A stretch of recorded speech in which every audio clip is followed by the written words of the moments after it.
ಗುಬ್ಬಿ ತಾಲೂಕಿನ ಚೇಳೂರು ಗ್ರಾಮ ಪಂಚಾಯಿತಿ ವ್ಯಾಪ್ತಿಗೆ ಬರುವ ಚೇಳೂರು ಬಸ್ ಸ್ಟ್ಯಾಂಡ್ ಬಳಿ ಇರುವ ಸಾರ್ವಜನಿಕ ಸುಲಭ ಶೌಚಾಲಯವು ಇದೀಗ ಕುಡುಕರ ತಾಣವಾಗಿದೆ ಹಾಗೂ ಈ ಶೌಚಾಲಯದಲ್ಲಿ ಸ್ವಚ್ಛತೆಯೇ ಇಲ್ಲದಂತಾಗಿದ್ದು ಇದರ ಬಗ್ಗೆ ಸಾರ್ವಜನಿಕರು ಗ್ರಾಮ ಪಂಚಾಯಿತಿಯ ಅಧಿಕಾರಿಗಳ ಗಮನಕ್ಕೆ ತಂದರೂ ಯಾವುದೇ ಉಪಯೋಗವಿಲ್ಲವೆಂದು ಸಿದ್ದರಾಜು ಅವರು ತಿಳಿಸಿದರು. ಶೌಚಾಲಯದೊಳಗೆ ಹೆಣ್ಣು ಮಕ್ಕಳು ಹೋಗದ ಪರಿಸ್ಥಿತಿ ನಿರ್ಮಾಣವಾಗಿದ್ದು ಈ ಶೌಚಾಲಯದಲ್ಲಿ ಸ್ವಚ್ಛತೆಯೇ ಇಲ್ಲದಂತಾಗಿದೆ ಹಾಗೂ ಬಸ್ ಸ್ಟ್ಯಾಂಡ್ನಲ್ಲಿ ದೊಡ್ಡ ದೊಡ್ಡ ಕಸದ ರಾಶಿಗಳು ಇದ್ದು ಇದನ್ನ ಸ್ವಚ್ಛ ಮಾಡದ ಗುಬ್ಬಿ ತಾಲೂಕಿನ ಈ ದೊಡ್ಡ ಅತಿ ಹೆಚ್ಚು ಆದಾಯ ಇರುವ ಗ್ರಾಮ ಪಂಚಾಯಿತಿ ಆಗಿದ್ದರೂ ಸಹ ಸ್ವಚ್ಛತೆಯೇ ಕಾಣದಂತಾಗಿರುವುದು ಅಧಿಕಾರಿಗಳಿಗೆ ಶೌಚಾಲಯ ಇಲ್ಲ ಜನಪ್ರತಿನಿಧಿಗಳಿಗೆ ನಾಚಿಕೆ ಸಂಗತಿ ಎಂದು ಸಾರ್ವಜನಿಕರು ಅವರ ಆಕ್ರೋಶವನ್ನ ಹೊರಹಾಕಿದರು. ವರದಿ ಅನಿಲ್ ಕುಮಾರ್, ತುಮಕೂರು. ನೋಡಿ, ಇದು ಚೇಳೂರು ಸಾರ್ವಜನಿಕರ ಶೌಚಾಲಯ. ಇದು ಯಾವ ರೀತಿ ಇದೆ ಅಂದ್ರೆ ಇದ್ರ ಅಕ್ಕಪಕ್ಕ ಕೂಡ ಓಡಾಡಕ್ ಆಗ್ತಾ ಇಲ್ಲ.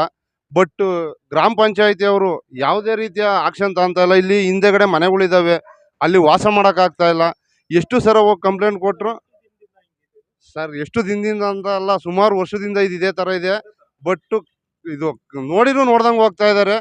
ಬರೀ ನಮ್ಮ ಗ್ರಾಮ ಪಂಚಾಯತಿ ಅವರಿಗೆ ಲಂಚ ಲಂಚ ಲಂಚ. ಇಡೀ ನಮ್ಮ ಗುಬ್ಬಿ ತಾಲೂಕಿನಲ್ಲಿ A1 ಪಂಚಾಯತಿ ಇದೆ, ಬಟ್ ಸ್ವಚ್ಛತೆ ಇಲ್ಲ.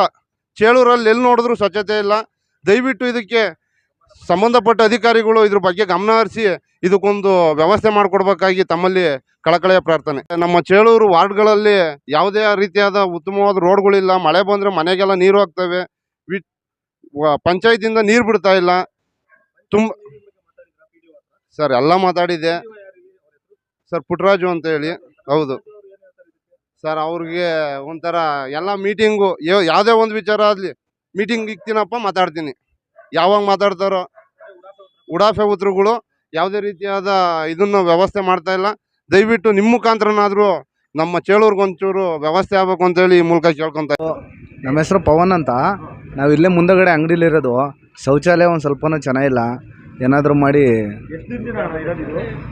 ನಾವು ಇವಾಗ ಹೊಸ್ದಾಗಿ ಬಂದಿರೋದಿಲ್ಲ ಅಂಗಡಿಗೆ. ನಾವು ಒಂದು 2-3 ತಿಂಗಳಿಂದ ನೋಡ್ತಾ ಇದ್ದೀನಿ.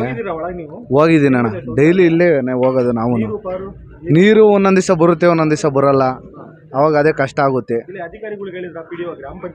ಇಲ್ಲ ಅಣ್ಣ, ಇನ್ನೂ ನಾವು ಹೋಗಿಲ್ಲ. ನಾವು ಹೊಸಬ್ರು ಇನ್ನೂ ಊರಿಗೆ. ಅದೇ ಅವರು ಅಣ್ಣವರೆಲ್ಲ ಮಾತಾಡಿದ್ರಲ್ಲ, ಅವ್ರು ಮುಂಚೆ ಹೇಳಿದ್ರಂತೆ. ಅದೇ ಒಂದು ಸ್ವಲ್ಪ ಕ್ರಮ ಕೈಗೊಳ್ಬೇಕಷ್ಟೇ.